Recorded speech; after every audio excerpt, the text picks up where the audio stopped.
just opened on like this punk beat, and me and Matt and Todd just did scissor kicks for like half a minute straight at the start of our set.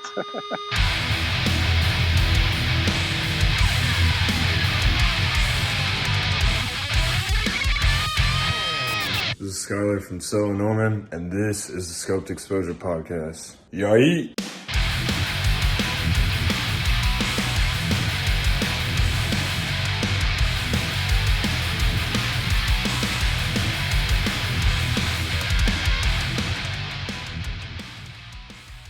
So got like a janky setup here.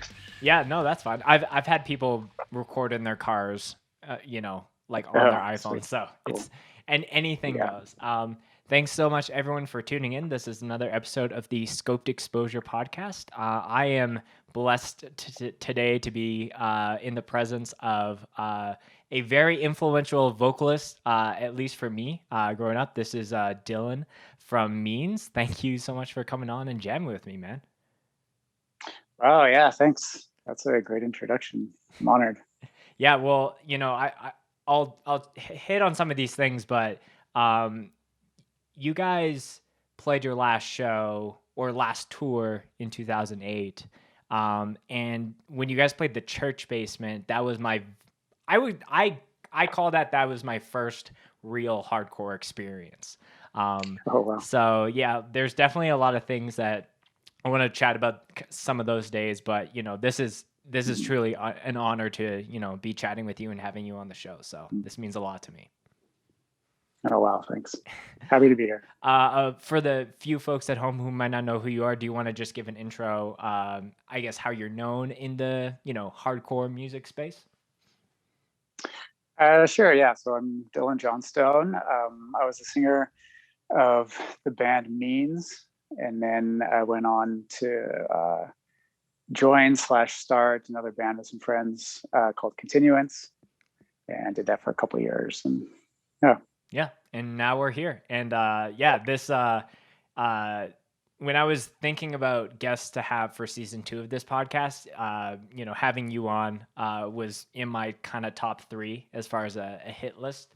Means has been a band that, like I was saying before, means a lot to me. And as Scoped has grown, I've found a lot of people outside of just the prairie provinces that also really like that band and talk about that band a lot. So yeah, this is a very crucial episode that I'm very excited to be doing.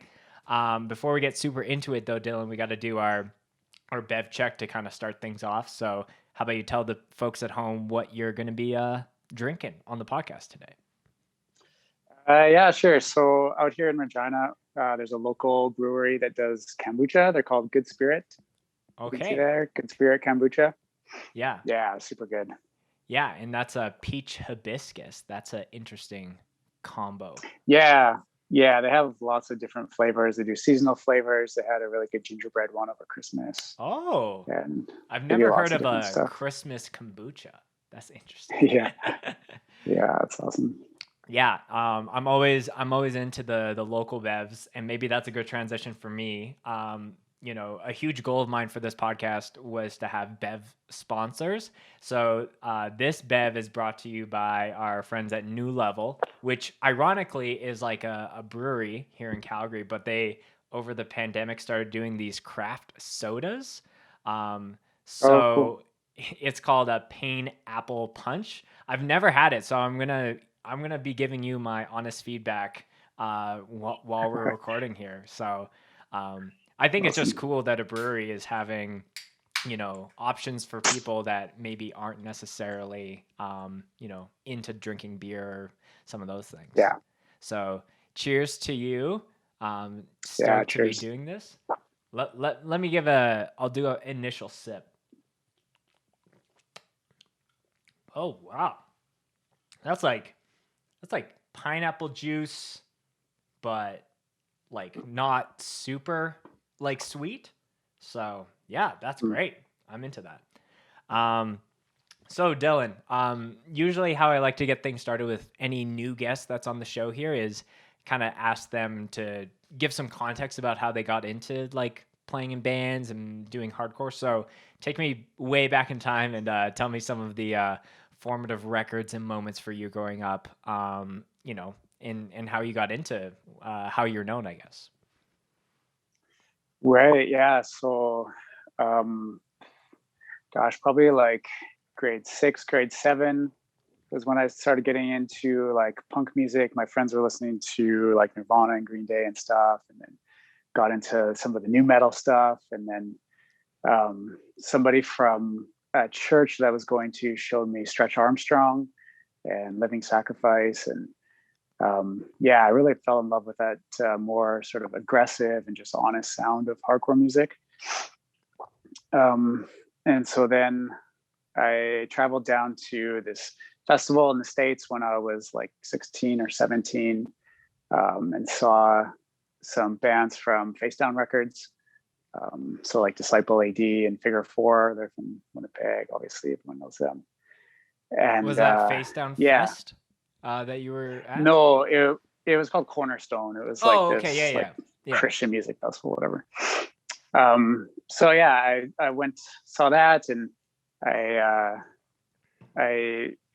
picked up the Facedown Fest DVD.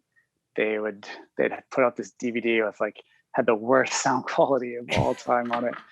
And in high school, I would skateboard home at lunchtime and watch a couple of sets from this Facedown Fest DVD. And then I remember in grade 12, I'd skate the long way to school so I could listen to all of Comeback Kids' album. Oh, okay. And you weren't taking the most efficient way home. You were just like, oh, I need to do this block again so I can get through the last song. Yeah. It only took like 15 minutes to get home or something, but I'd make it take 20 so I could listen to the whole Turn It Around album. Yeah, very cool. So yeah, I grew up in a small town, not even in Regina, but I drive a couple hours into a show in Saskatoon and then drive home and go to high school the next day. And yeah, so that was kind of my exposure to hardcore and punk.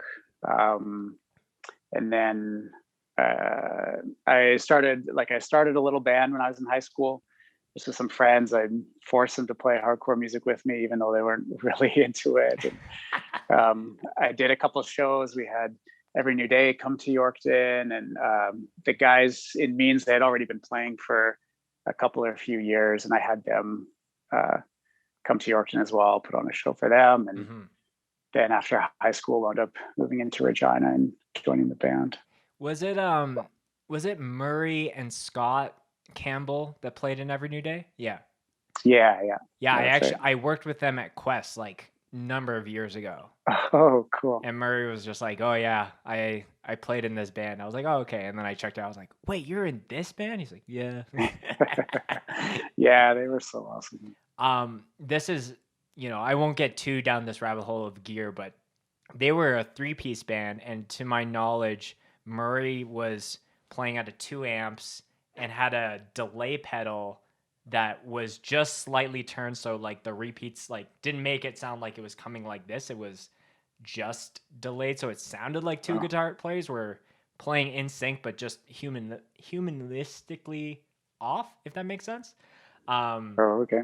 So anyways, that's just a random little gear tangent that I had heard through him. But yeah, going back to it, so yeah, growing up in like Yorkton is kind of like as far as people that don't know the geography of Canada, like that's a very isolated part of already isolating part of the country. So did you like at that time, I've definitely seen the change as far as like bands, a while back could go on tour and play those smaller cities and have crazy shows with hundreds of kids. And now it's like, even Regina, which is like, the major city to play there is, they don't have crazy shows all the time. So has that been trippy on your end as far as like when you started, going to shows and just kind of seeing the change of that? Yeah, it is weird for sure. I was just talking the other day with Aaron from Means, the drummer from Means. He has his own podcast, Growing Up Punk, Yeah. And we were just chatting about bands and about that sort of about, bands used to play small towns, and like I'm pretty sure AFI came to Yorkton, and like bands. I think he was saying he saw like Layaway Plan or somebody play in this town called Ituna, which is like even outside of Yorkton, like way smaller. There's It's like called nothing Tuna? there. And Ituna. Oh, iTunes. That's weird.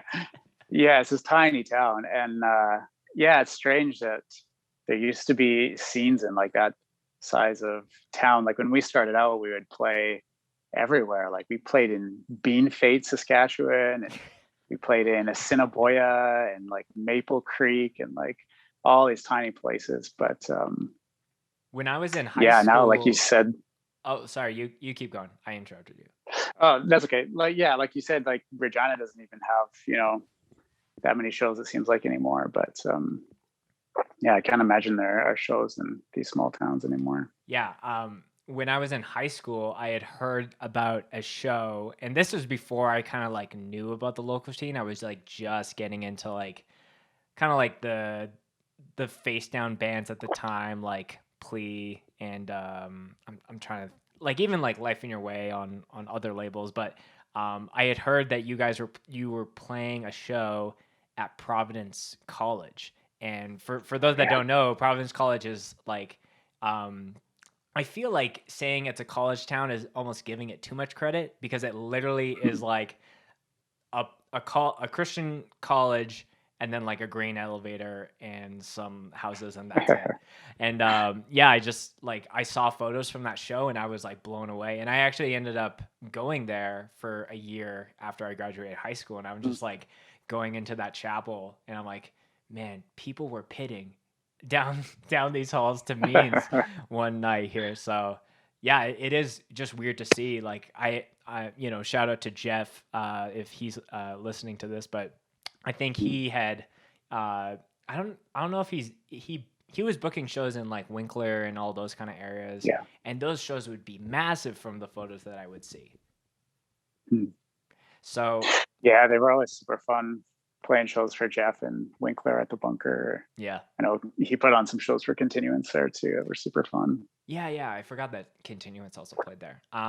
So kind of to back it up a little bit. So and I would love to hear you kind of set the record straight. So, Means as a band,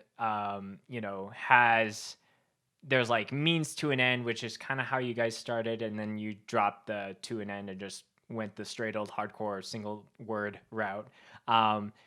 So when people talk about that band, I've heard it from multiple people where it's like, oh, Means is like, yeah, Means is a Regina hardcore band. They kind of made their mark in Saskatchewan. And then I have friends who grew up in Dauphin, and they're like, no, Means started there. So there's like this controversy of like, is it a Saskatchewan or Manitoba thing? So from the horse's mouth, do you want to kind of like, where do you land on that? Yeah, so they were already called Means when I even joined them. So they had a full length album before I joined under the name Means already, and they were living in Regina at that time. But they did definitely start in Dauphin. Matt, the singer, was going to boarding school out there, and Aaron grew up in Dauphin, and so they met out there. And yeah, started out there. But yeah, everything was still really small when I joined, and definitely picked up more, as we started touring in 2005 or whatever. Yeah, I think in the last show set, even though it's split up into multiple videos, I think Matt says something to the degree of Regina hardcore adopting Means, and I was like, oh, okay, that's probably the best way to put it, is like started in Dauphin. And you don't really hear that nowadays with bands where it's like, hey, we're relocating the band from Calgary to Vancouver or something like that. Like it's just either the band breaks up or the members, Comeback Kid lives in like multiple cities nowadays, but people will always be like, yeah, that's a Winnipeg hardcore band. Yeah, for sure. When it comes to like, so you must have met up with the guys once they had moved, and were they just like, hey, we need someone to do vocals and play bass, or how did that conversation even come to play? Yeah, I guess I would have been graduating high school, and had met them, played together with my little high school band, and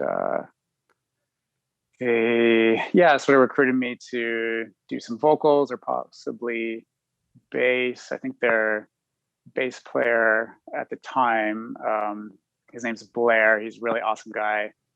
He actually has a podcast too with another buddy of mine called Shipwreck Over Safety. Oh, They okay. talk about like sort of like religion stuff and um, kind of like religious deconstruction stuff. Hmm.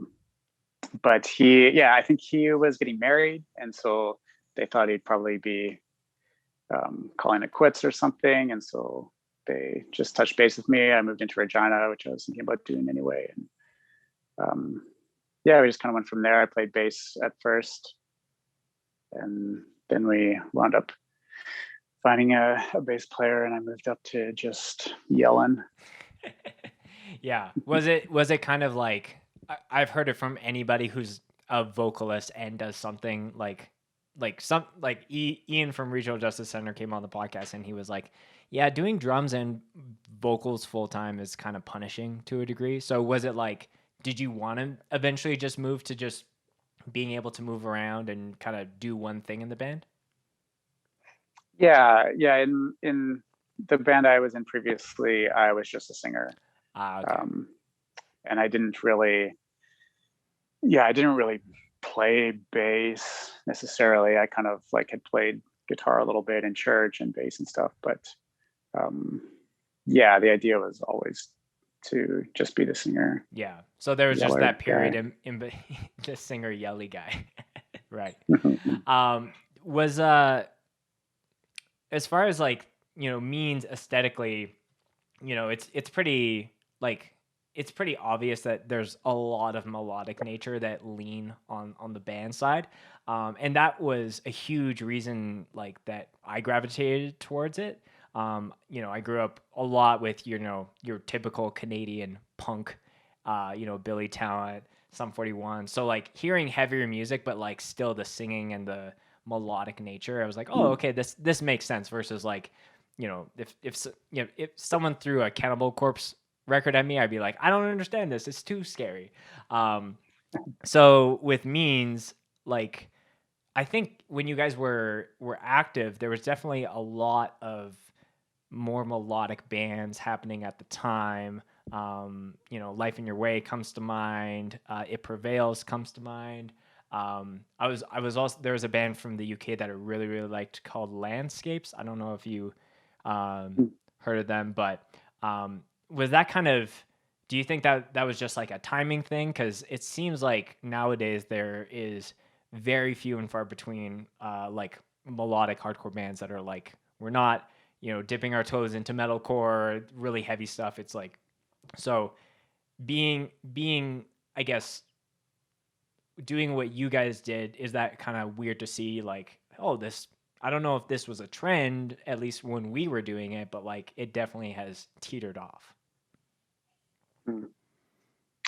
Yeah, I don't know if I'm super like up to date on all the current bands. Sure. I actually just within like probably the last 6 months found that newer It Prevails EP, and I think it came out in like 2016 or something, but I totally miss it. But it's super awesome. I love it. But yeah, back in like before I joined Means, they were um, even more so kind of like indie post-hardcore kind of thing.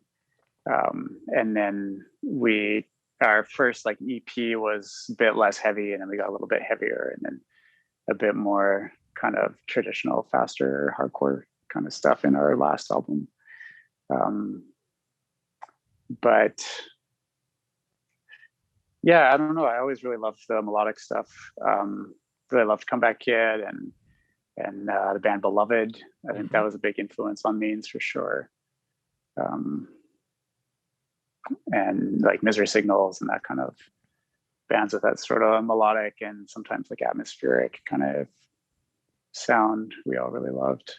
Yeah, I think the Misery Signals influence is pretty clear. Like, especially, not having a very, like, a lot of the songs have a lot of intricacies to them. Like, there's a lot of parts where it's like we're there for, two beats and then we're into this. And then there's like the heavy part, and then there's this big long like just like guitar work, and then it comes back. So was that always the goal, to like, hey, let's be different, versus like hey, we're a hardcore band but we play like melodic chords? Like, did you want to have that technical stuff kind of out the gate?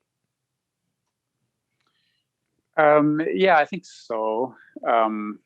They always like Matt was the main songwriter, like kind of wrote everything. Him and Aaron would work out like what to do with the drums together.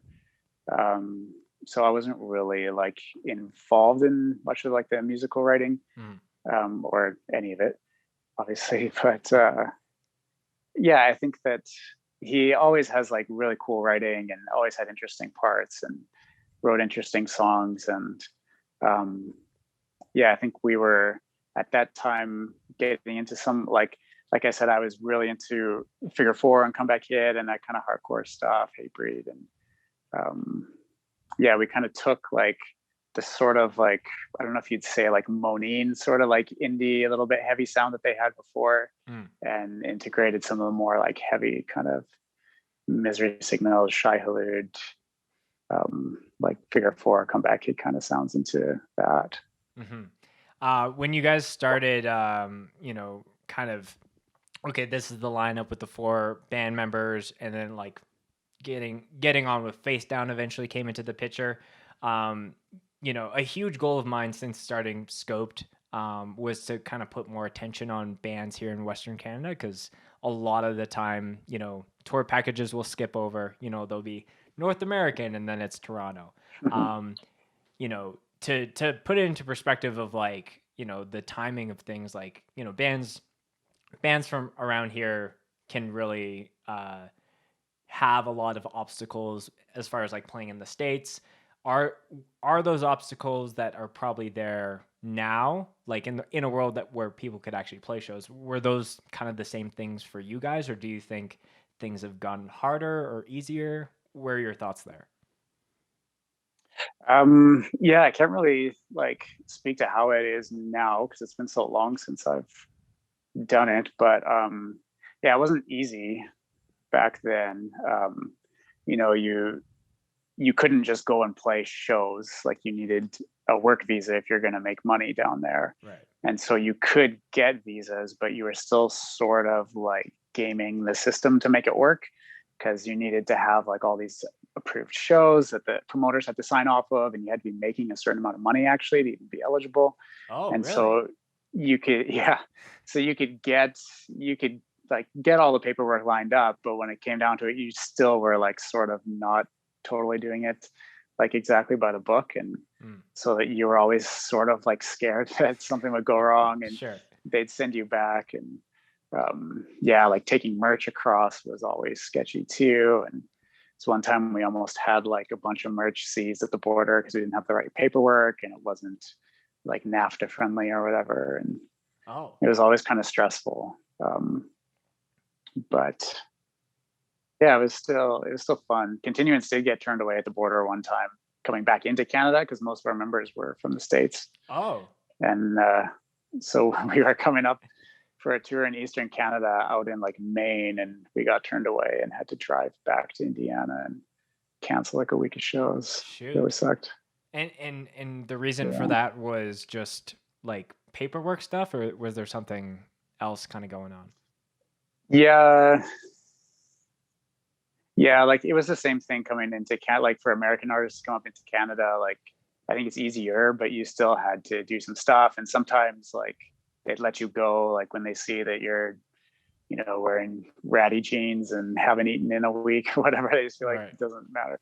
go, whatever. But yeah, sometimes if you didn't have everything lined up, they would not let you go. So when you think back to when Means was kind of touring around, you guys had played like it's funny when I was looking for, I'm like, I'm curious if Dylan has done like other interviews or like maybe podcasts with, you know, Aaron and some of the other guys doing stuff right now. But the only one that I could find, it's also weird to Google Means because like you guys don't pop yeah, up right away. But the only interview that I could yeah, find it's a terrible name. was Andy from Plea talking to you. I think it was like a Cornerstone update video. Oh shoot. And he was like, "What's it like being the hottest band on Facedown?" And you're like, "Yeah, that's great." That's funny. Have you chatted with him semi recently or keep in touch? No, I'm pretty bad at staying in touch with people if I don't see them. Right. But yeah, I think the point that I was trying to bring up there was just like, yeah, like when you guys were kind of doing stuff. Oh yeah, that's where I was going. So when you were doing that, you were mentioning that you had an upcoming tour with It Prevails and some other bands. Did you guys always try to be diverse and play with, you know, super heavy bands that maybe weren't as melodic, or did you feel like you tried to stay within that so it made sense when you know, came to the show versus going to the death metal show and everyone's like, what are these, you know, what's this guy with a big beard singing with a pretty voice? yeah, we definitely tried to, you know, go places where it made sense. Like, yeah, there's other people kind of involved in that as well. Like you have people booking for you, and you know, and so people are thinking about the marketing aspect of it as well too. Like you're trying to broaden your audience and stuff like that. But yeah, we always wanted to play with the bands that we liked, and you know, you develop friendships with bands and want to go out with them again and stuff like that. But you know, you'd wind up with bands that didn't always totally make sense for you to be with. And I found that in the States, like the scenes were a little bit more segregated as well. Like in Canada, especially in the prairies, like there's just not enough people to have like a really segregated scene, right? Like you have, you know, you have hardcore bands playing with indie bands and metal and punk and whatever. And like, it just was fine, right? Like I'm sure you remember shows like that too. Oh, where, for sure. Yeah. it's just a mix and everybody's there to have fun. And, you know, if it was just the hardcore kids trying to have their own scene, like it wouldn't survive because there's just not enough of them, right? Right. But down there, like we did a tour with Amir and Death Star. Oh, okay. Death Star was on Facedown, and it was before I think Amir was probably like really huge. But you know, there'd be like 200 kids at a show or something, and they'd be freaking out for like the local band that's just like these, you know, same breakdown every song or whatever. And then we get up and play, and everybody like go outside and then come back in for Death Star and go nuts again. And so it was a little bit, there's more of that in the States, I feel like. Sure.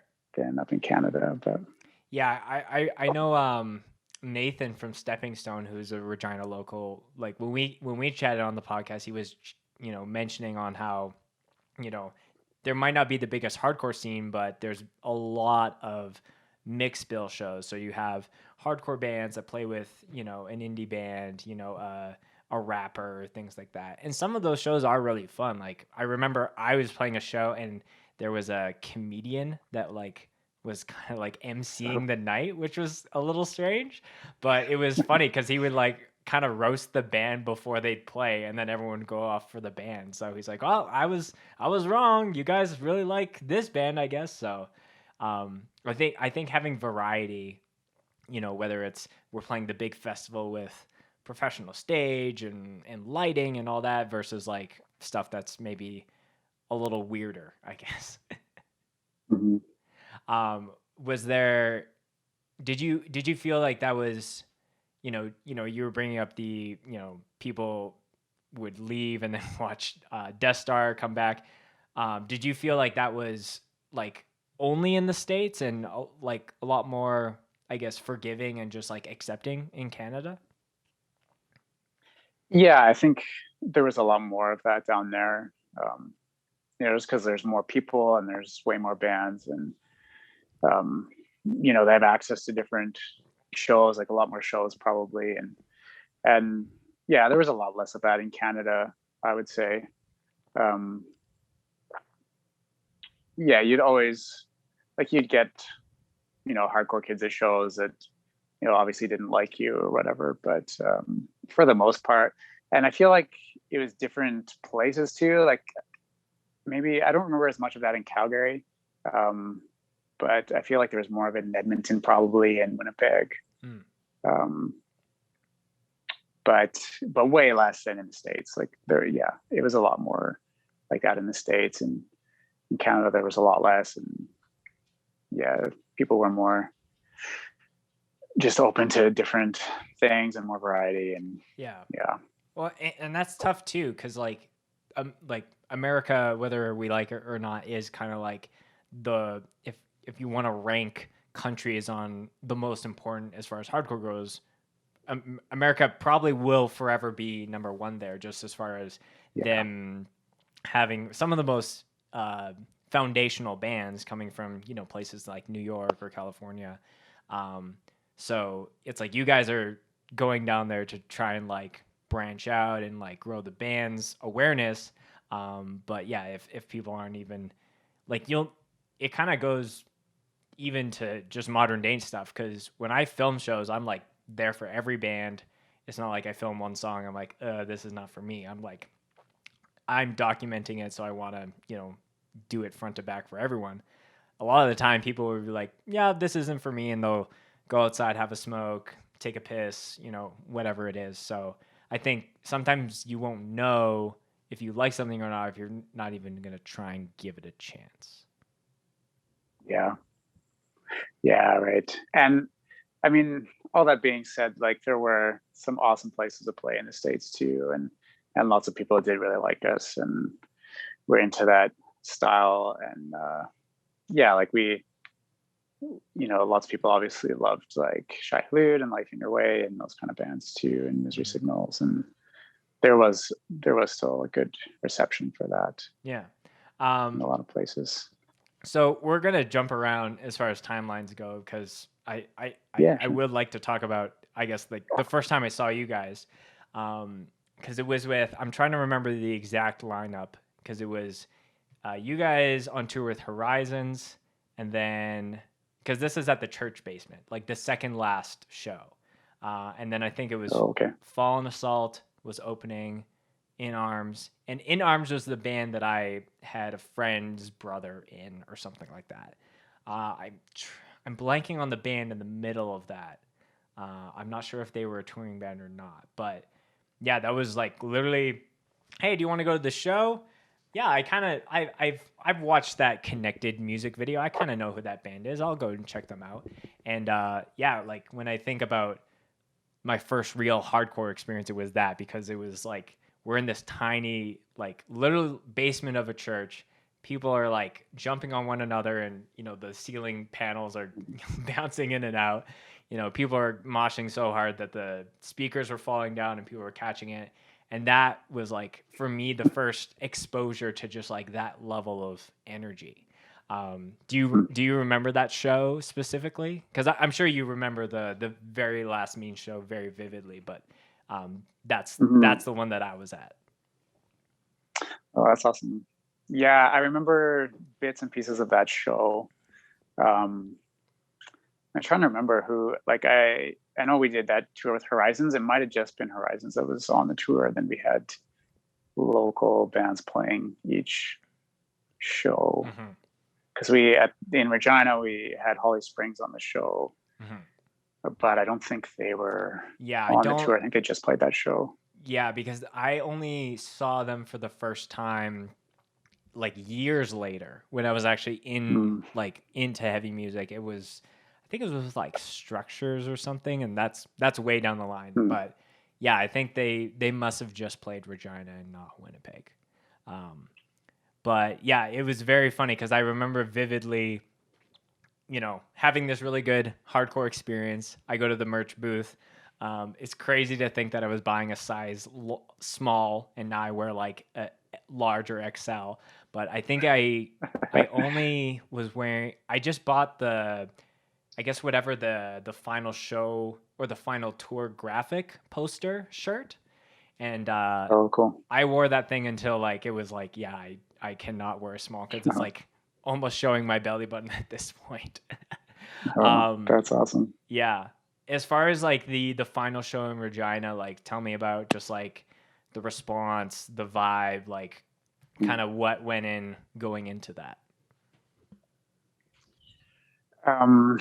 Yeah, it was really awesome. We were really fortunate to have, so many people that cared about what we were doing and really supported us. And it's always awesome coming home to Regina and playing a show.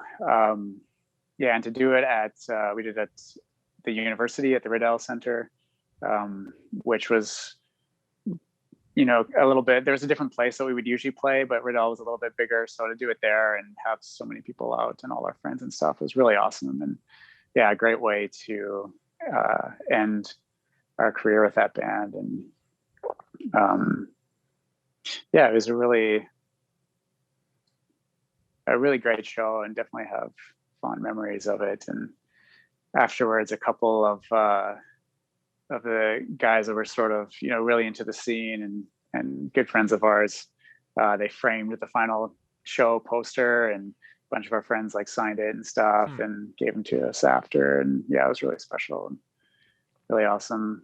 And for me personally, I had, my family kind of lives all spread out. I have 4 siblings and they live all over the place, Arizona and Australia and Toronto and Vancouver. And my brother from Arizona had said he wasn't going to make the show, but then he came up and surprised me, but I didn't see him until we were already playing. Oh. And so we're playing and I like see him out in the crowd singing along. And it's like, what is that, Brennan? Like, what's going on? Right. And I just sort of like realized like mid set that he was there. And yeah, it was really awesome. It was so fun. That's so funny. You're like, it's not even like a, hey, I'm here. It's just like, he's like Yeah. trying to grab the mic like, hey, Dylan, I'm here.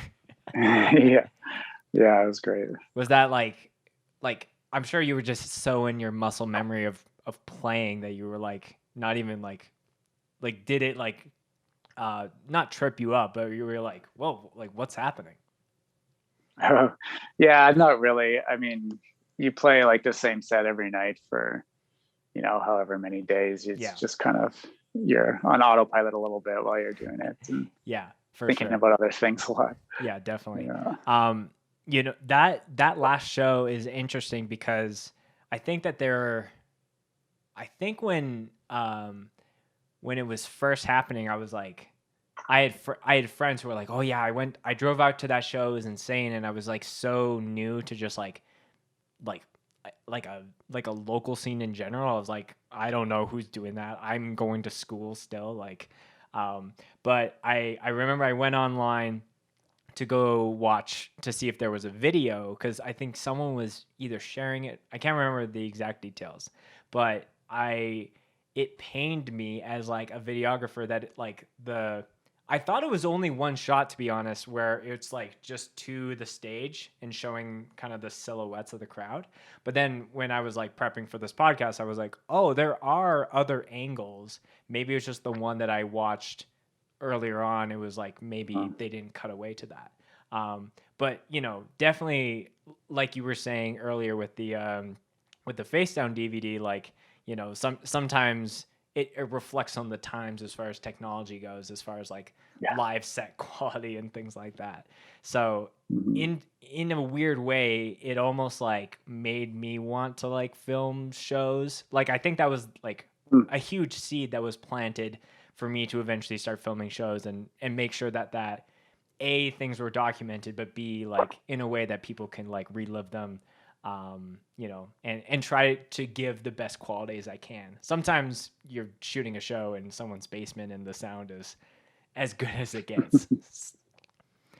Yeah. Oh, that's cool. Yeah, I don't remember exactly what happened with that. It's like, in hindsight, it would have been great if we had set something up.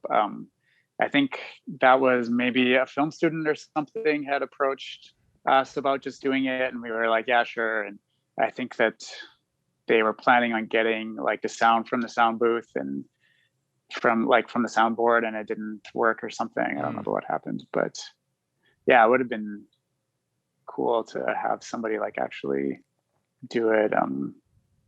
And yeah, if you're doing it now, I'm sure it'd be easy, but yeah, back then it was probably a little more difficult. Yeah. To get Yeah, most people just had quality. like camcorders like this style to like at least video it.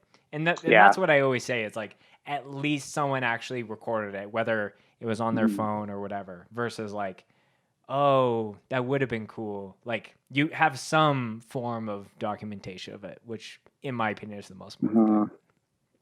Yeah, it's funny looking back at shows and like photos, and there'll be a picture of us playing, and like everyone in the front row has like a digital camera out and pointed at us.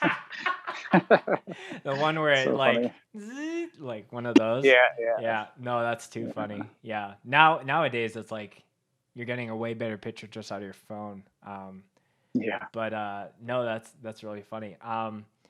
You know, just on the, you know, on that subject, like I think I was trying to look for, you know, live sets of you guys, and in that Cornerstone video, like half of the video is like you being like interviewed. I'll use air quotes because it was like very loose. But then the second half was like you guys actually playing Cornerstone Fest, if I remember correctly.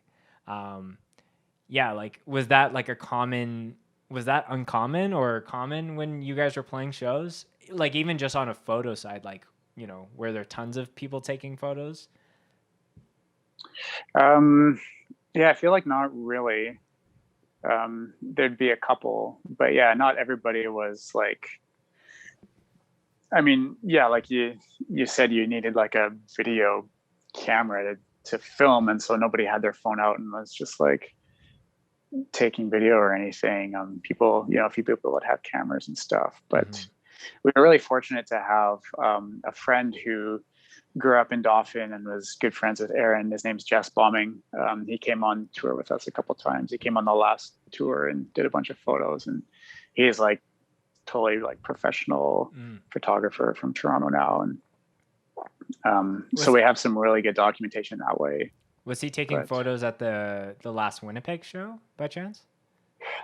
I don't remember how that worked. I think he came on some of the Western tour, and Winnipeg might have been like on our way back from the East, or it might have been on our way out or something. So he might not have been there. Yeah. Because I don't think that there are photos from the Winnipeg one.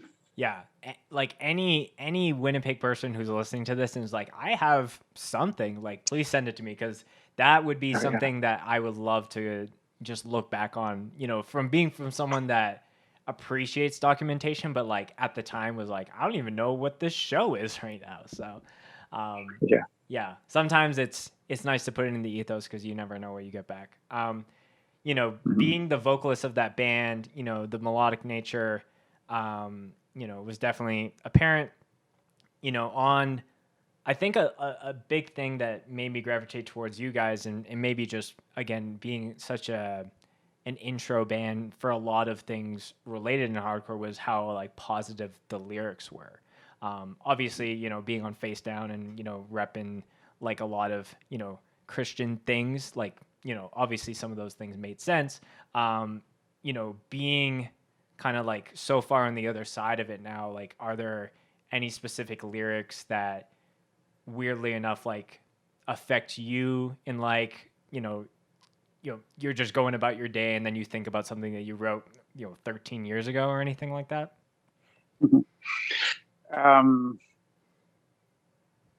Yeah, so in Means I didn't really write lyrics. Okay.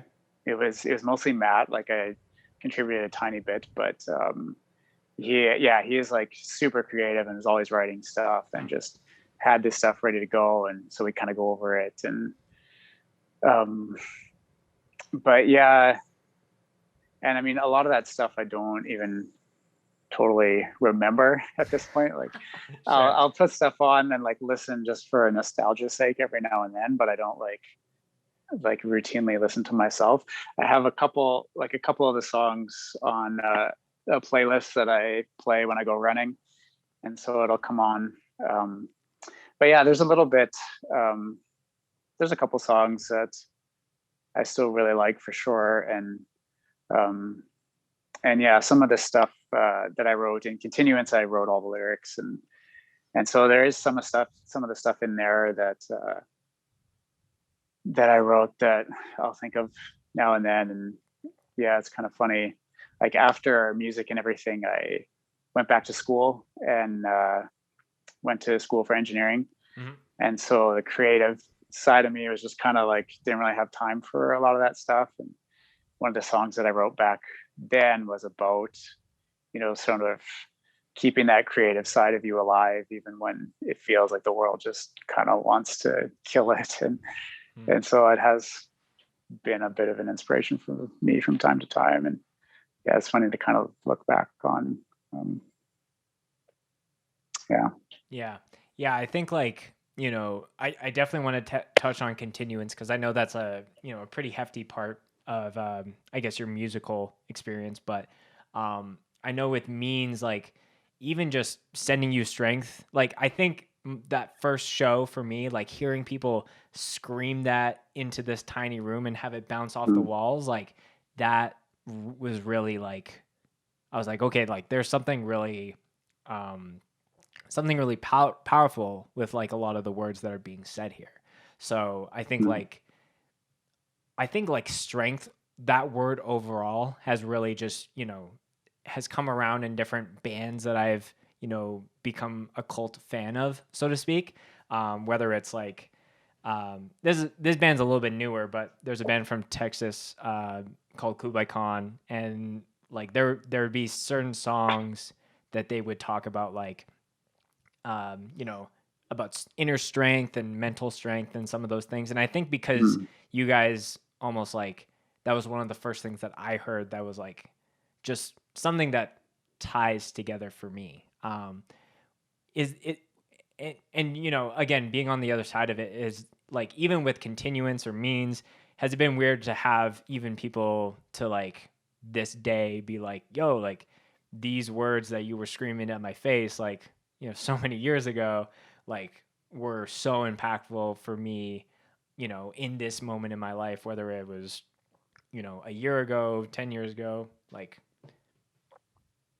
Yeah, totally. Yeah, it's always super encouraging to hear, people's stories around that, and, humbling to know that we could, really encourage people and make a difference in people's lives. And that's what it, really what it was all about, was just trying to encourage people wherever they were at, and just kind of sow hope and positivity and strength into people. And because life can be really hard sometimes, but all of us, I think, really found that that strength in music and the bands that we grew up listening to, and the bands that influenced us to get into hardcore and punk music. And there's value for sure in some of the music can be a little bit negative when there's just negative things to wrestle through in life. And something that was really always attractive to me about hardcore and punk music was just the honesty, and it just seemed so much more real than a lot of other stuff. And but yeah, I always really gravitated towards bands that were positive and hopeful, and that you could really draw strength from their message and the sound and stuff. So when you guys were on Facedown, like I'm sure that you guys had like I had Jeremy from Comeback Kid on the podcast, and they were just talking about how, like they still to this day always had the struggle of being like, oh, like Comeback Kid, that was that Christian band. And it was like, well, not 100%. So, being a band that definitely, repped that, but not in the sense of like, hey, we're going to just like preach Jesus to you on stage. Like that wasn't the same vibe for me. Like, even despite having it in a very like, hey, if you want to chat about it after the show, like come and talk to any of us or whatever, did you still feel like maybe you got some not as open of an invitation because it's like, oh, that's a Facedown band. That's a band that's going to be trying to push me in a certain direction. Right. Yeah. Maybe somewhat. I think like, I know some people in Canada didn't like associate us with being a Christian band or anything. And, like wouldn't have even known. And, as we kind of progressed in our career, like our first EP was like very straightforward. And I think we even say the name Jesus or something in one of the songs. And, okay. And as we continued to tour and stuff, we we never were like preachy from stage or anything or whatever. I think we really just started to see the value in just building friendships and sort of lost a bit of that young, naive, like we have everything figured out and we have the answer for you kind of attitude, and really saw the value in just getting to know people and build friendships and recognizing that we have lots to learn from other people as well. Like we don't have all the answers, and so we were just sort of there to encourage people and build relationships and have fun, and really it wasn't just that we our strategy was to like not preach up front, but then we'll get you when you come to buy something from the merch table or something. Right. Like we really, I think, we were all at different places, so I can't speak for everybody, but right. We really enjoyed the friendships and saw, when you're I think when you're raised in the church, you can get the idea that you really are like this savior for everybody or something. But when you experience the world, you see that there's goodness all over the place, and I don't have the best answer for everybody, and probably not even the best answer for myself all the time either, right? So we drew strength and encouragement from other people that were outside our own little bubbles too, and so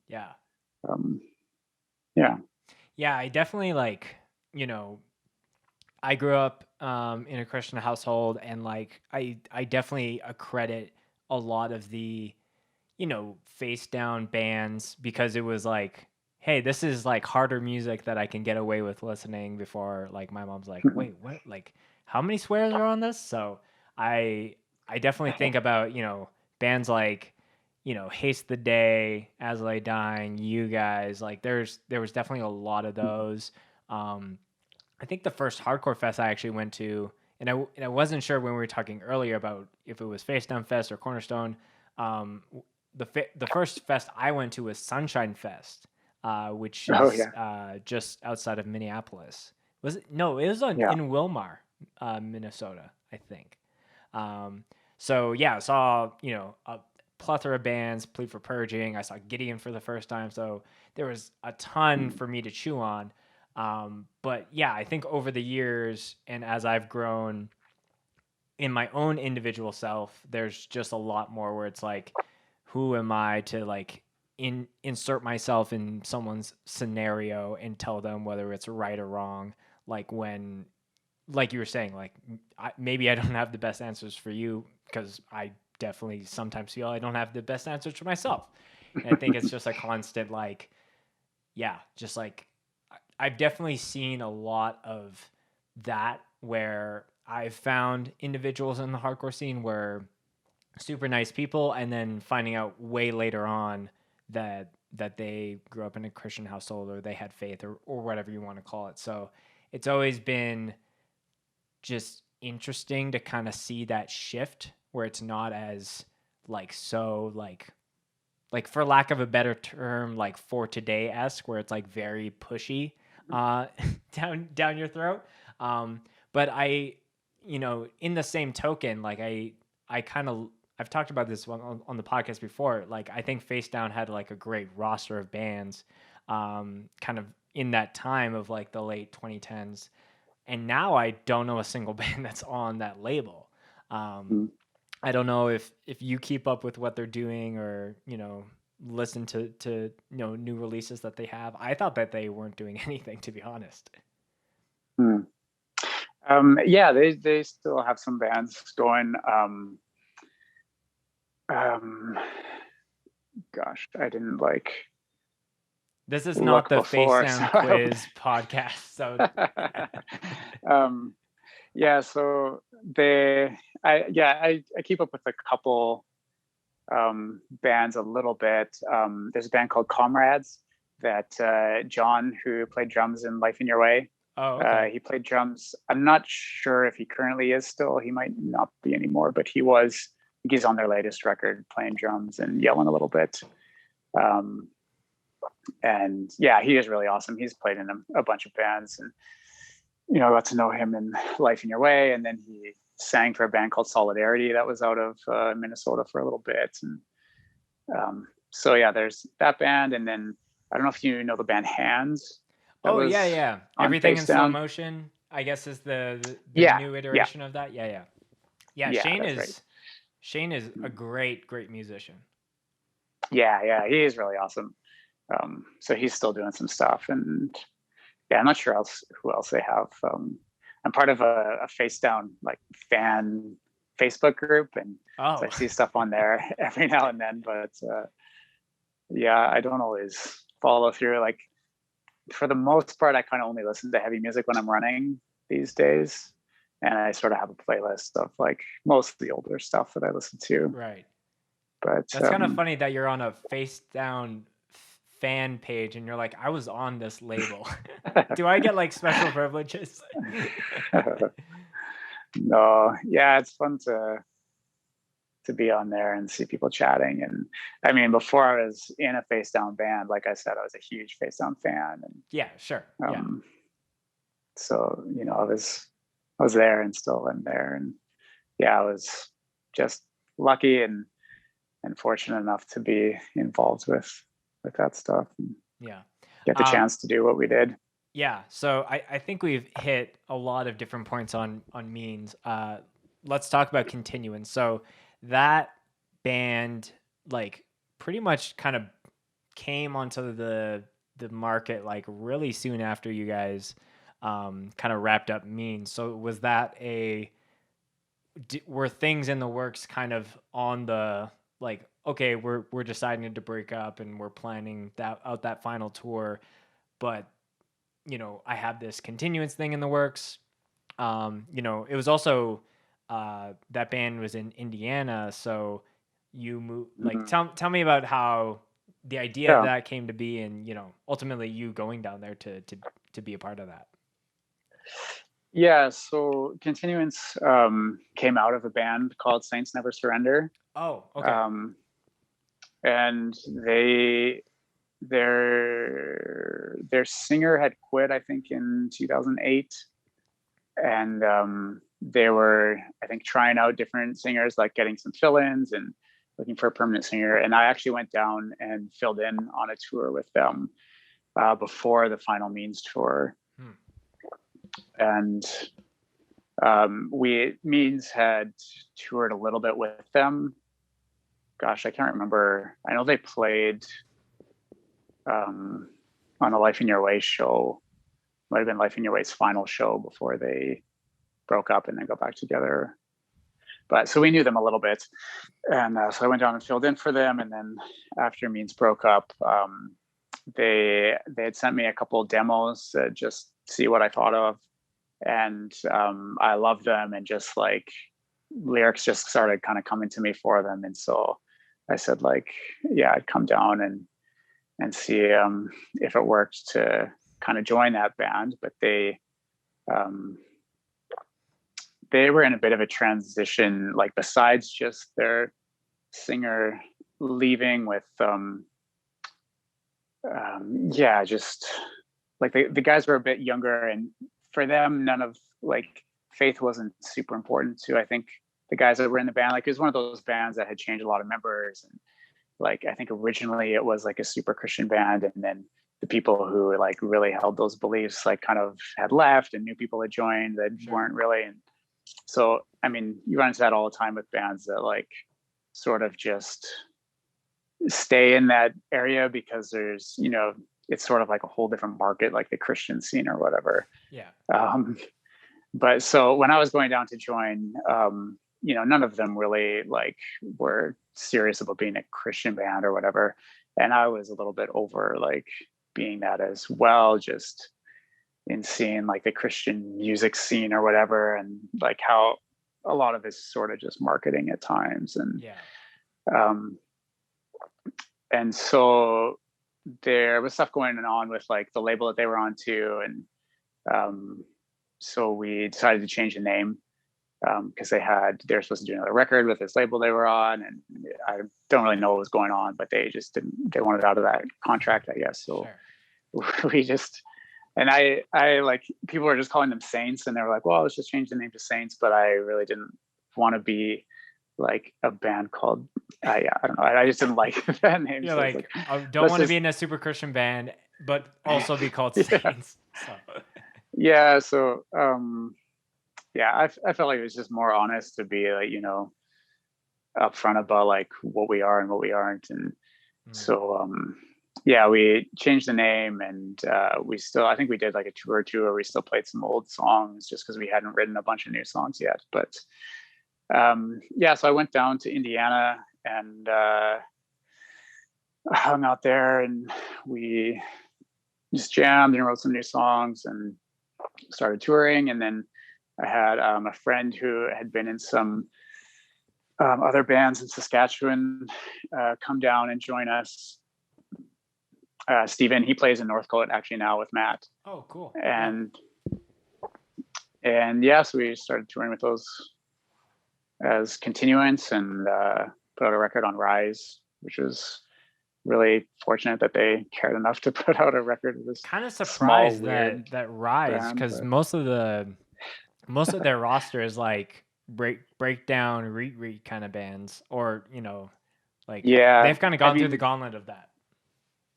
Yeah, I think they're like, now they're really diverse and have like some huge bands and stuff. Yeah. And at the time, like they had Devil Wears Prada. I don't think they did anymore, but I think they had been talking to Saints. That like, they'd been chatting before, and I think the guy who used to run it was friends with somebody from It Prevails, and It Prevails had toured with Saints or something. So there was some kind of connection. Sure. And he liked the stuff that we were writing, so put the record out for us, which was really awesome.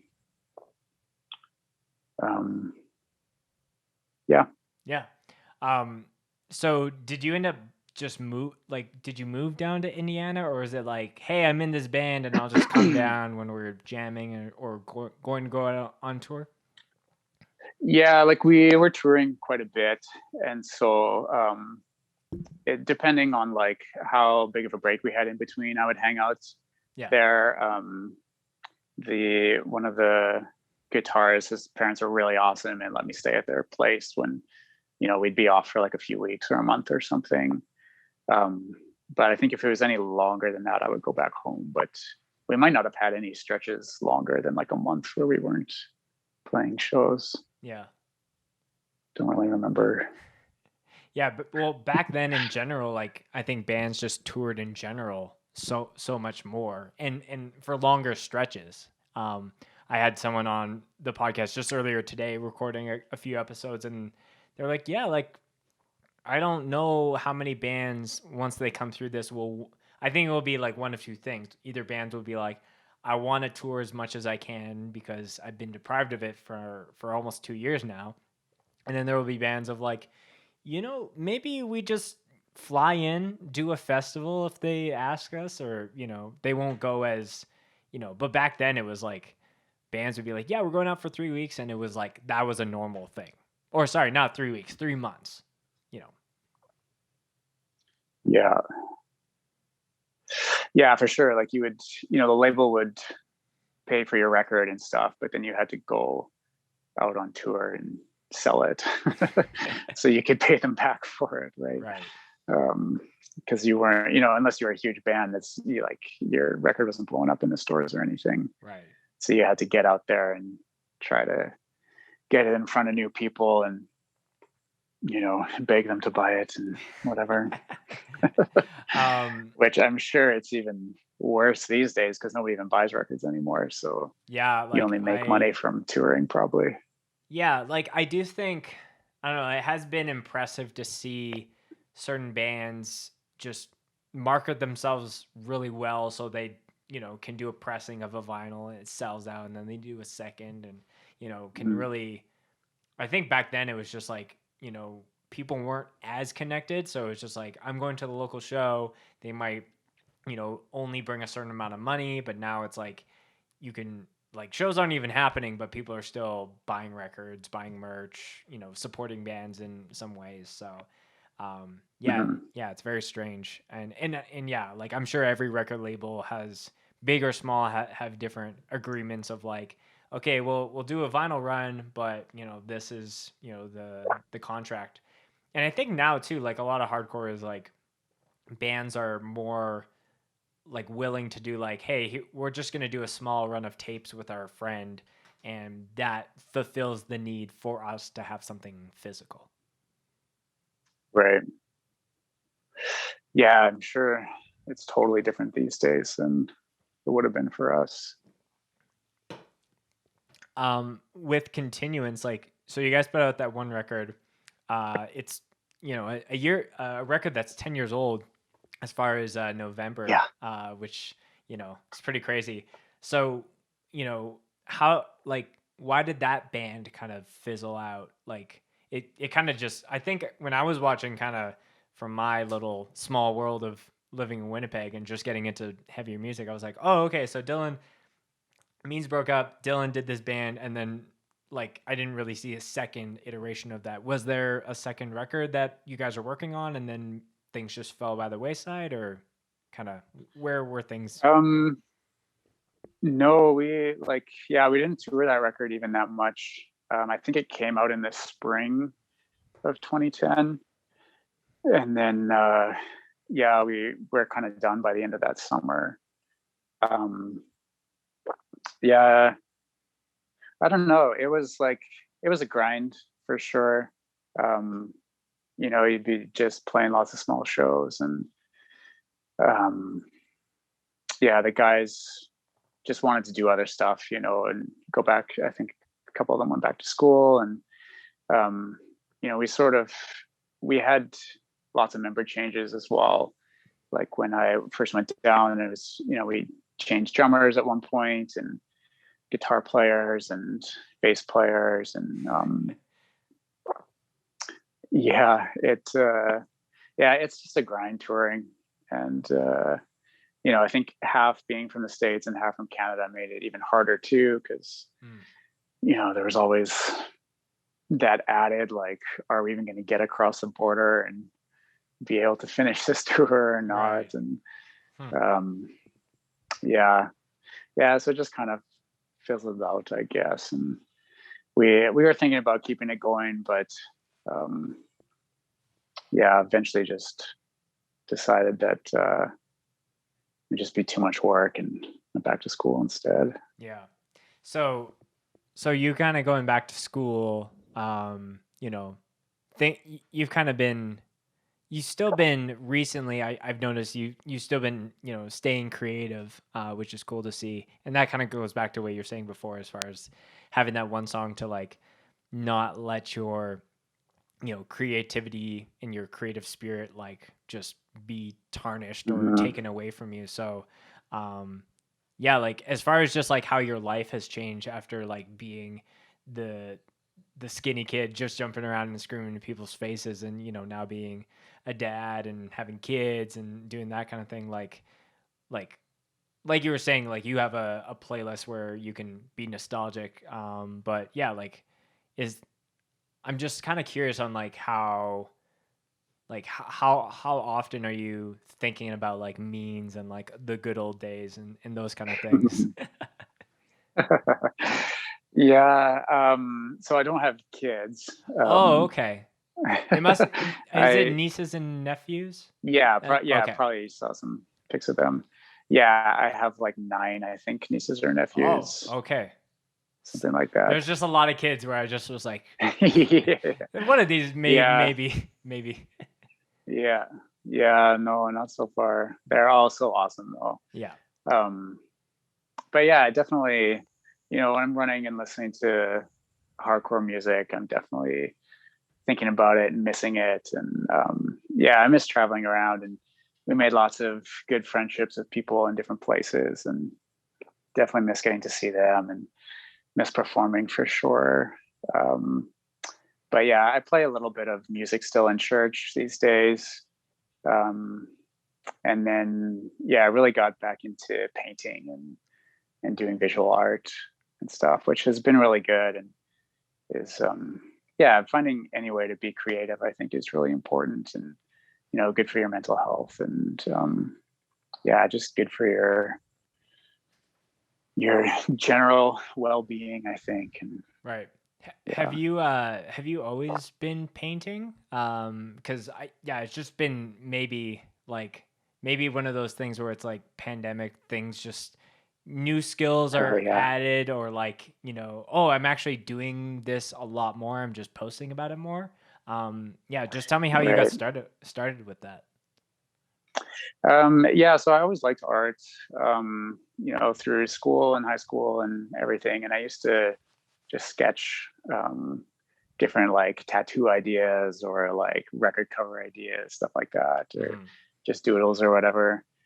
Um, and then, yeah, I don't know, probably like 4 years ago or so, I kind of got into it. I didn't really do anything when I was in university. Um, but then after I started, yeah, painting and sketching and stuff again, and have really kind of leaned into that and really, sort of come alive when I'm doing that and really enjoy it. So, Yeah, it seems to be. I noticed that you use a lot of like really bright colors, which is really mm. intriguing. Um, you seem to like birds a lot as well. Yeah, yeah, for sure. I don't know where that started, but yeah, I do a lot of birds.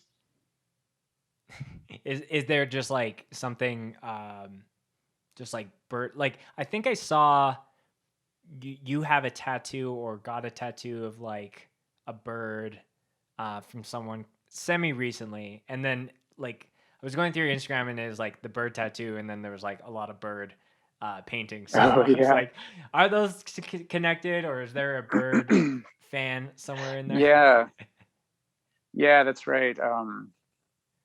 I got a tattoo in the UK. There's a really cool artist out there named Barney. His Instagram is RAB Tattoo, I think. Okay.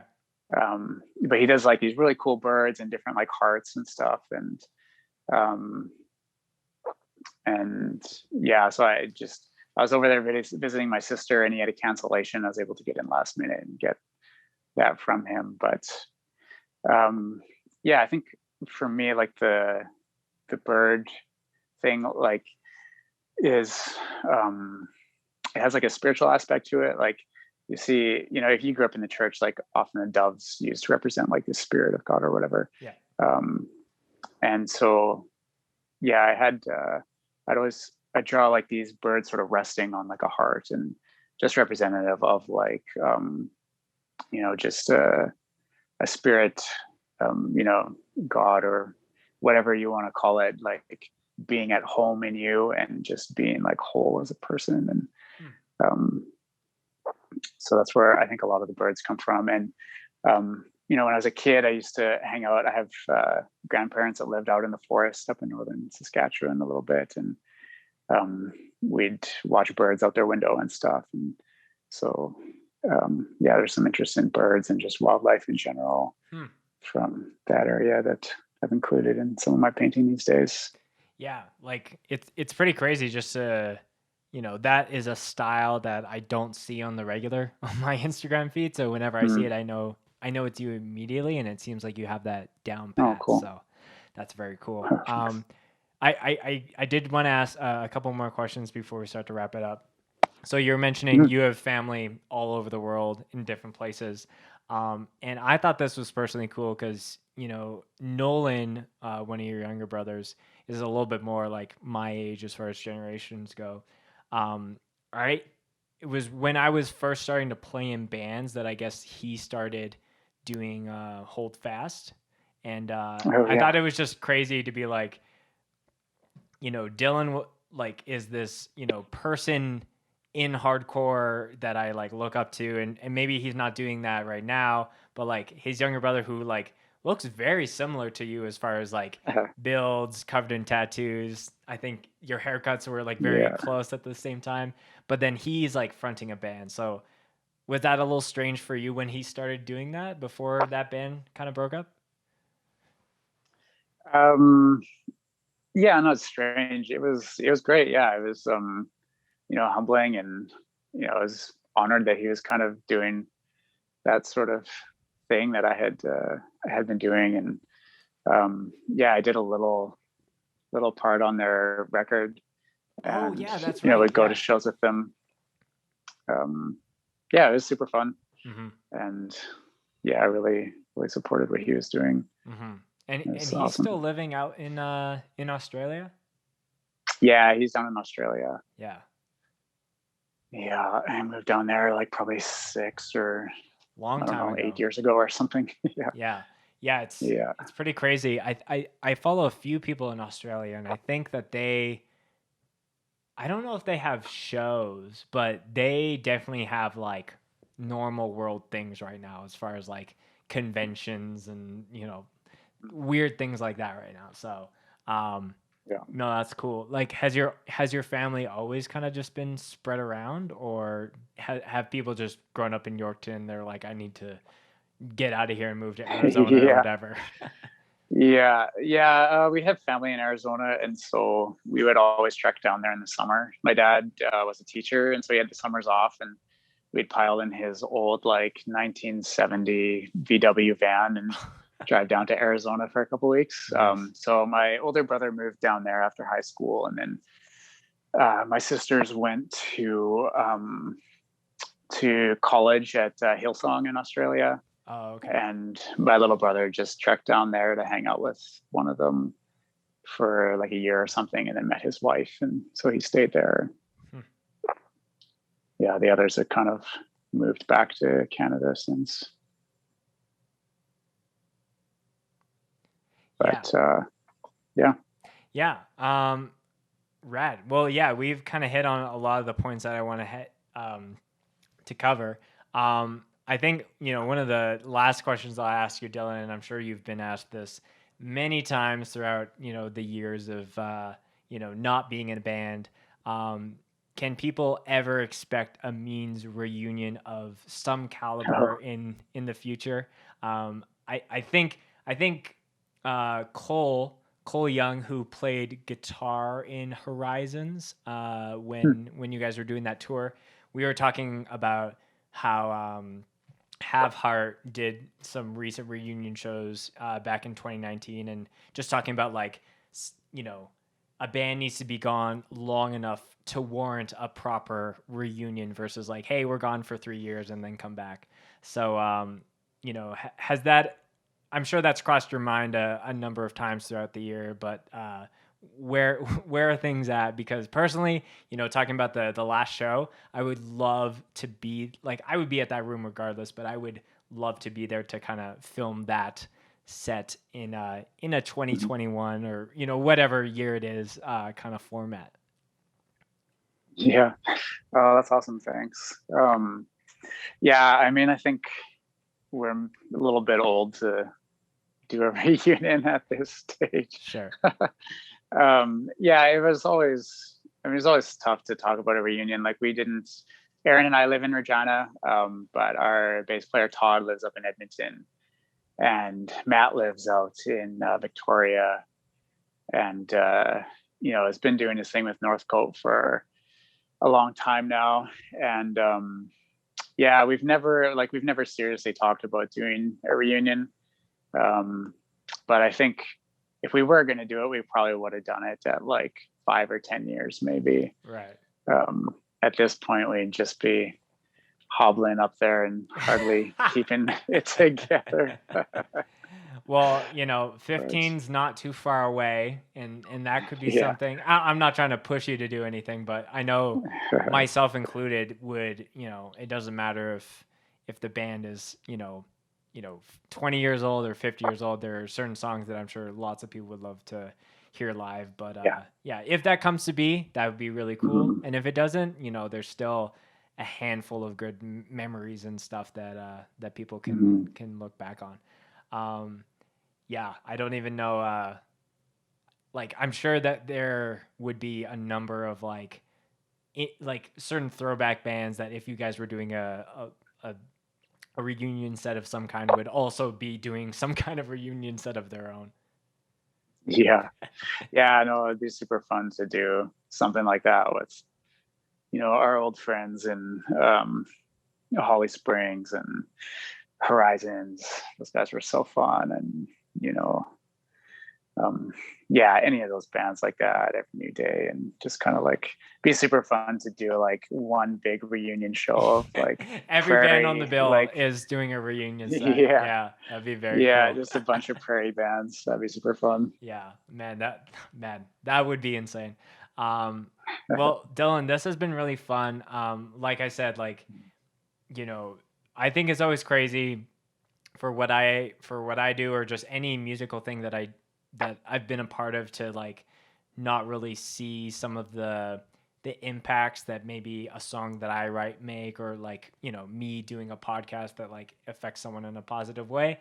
But, being able to sing your praises for an hour or so, and, give you your roses as far as what you did for me as far as influencing, that's been really cool for me. The last question that I ask all of my guests on the podcast is a favorite mosh story that they would like to share. So that doesn't necessarily need to be like, oh, this crazy means moment, or like something that you did. It's whatever's the first thing to your mind is how we kind of end off. That's funny. There's been some,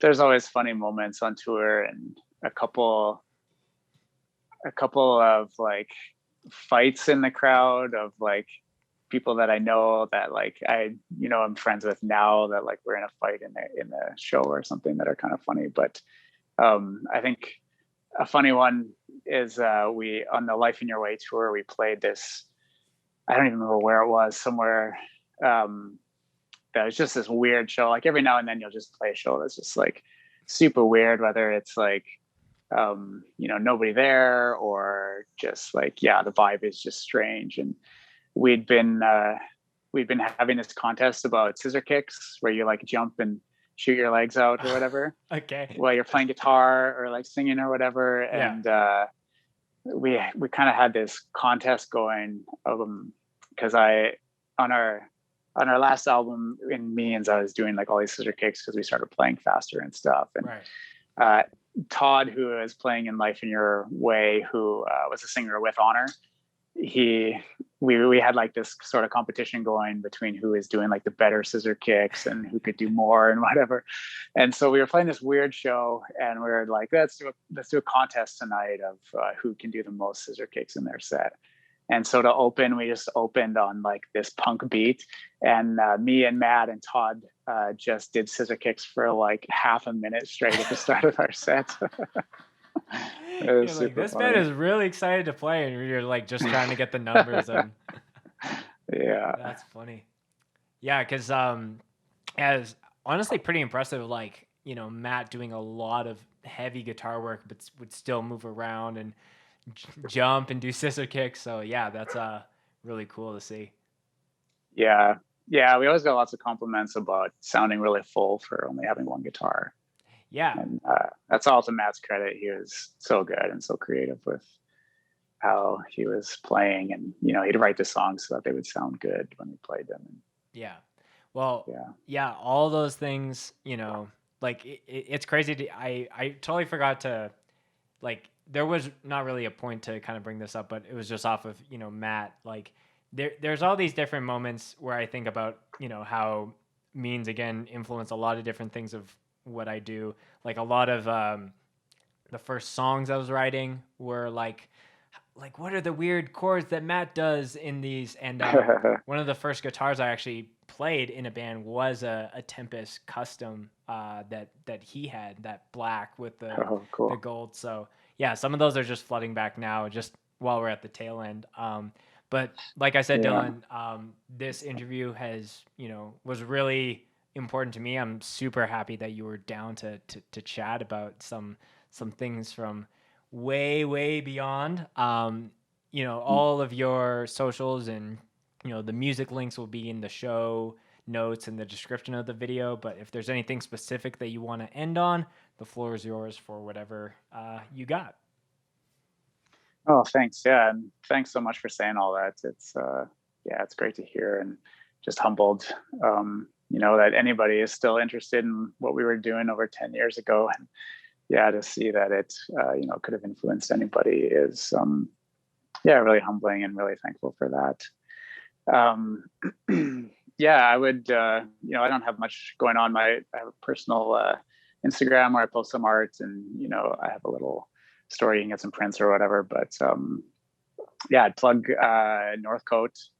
Matt from Means is still doing that, and Stephen from Continuance is playing with him, and they're super awesome. They put out a new record recently, and it's super, super good. So check that out if you haven't checked them out. And thanks for having me. It was really fun. Yeah, I'm very gracious and very stoked on this whole chat to be able to do those things. Also, shout out to Aaron's podcast, Growing Up Punk, and what's the other one that we can quickly throw in here?